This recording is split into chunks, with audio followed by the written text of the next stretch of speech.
भीगे न देव गौरा रौरा के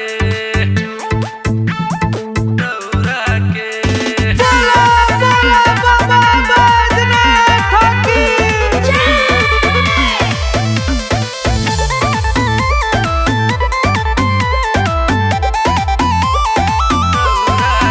और सावन में छागल बदरिया हो, जल्दी महल बना दी सवरिया हो। ए बोला जी सुनी, और सावन में छागल बदरिया हो, जल्दी महल बना दी सवरिया हो। परी बरखा के पानी चुए लागे पलानी, परेशानी होई जाई रोरा घोरा के। अरे जाटा से अपना घाटा के रोक दे, भीगे न देव गौरा रौरा के। अच्छा। जाटा से अपना घाटा के रोक दे, भीगे न देव गौरा रौरा के। ज्यादा मत फेंके।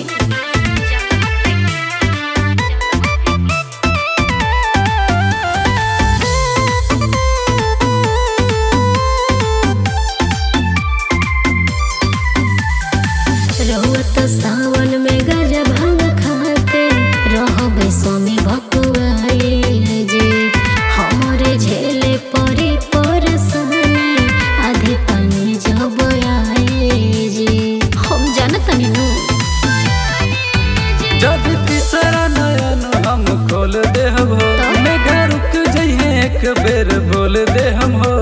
के भंगिया के गोली जाने बड़ बड़ बोली, हम अच्छा से जानतनी रौरा के। अरे जाटा से अपना घाटा के रोक दे, भीगे न देव गौरा रौरा के। जाटा से अपना घाटा के रोक दे, भीगे न देव गौरा रौरा के। खाली असही बोलीला। भीगे न देव गौरा रौरा के।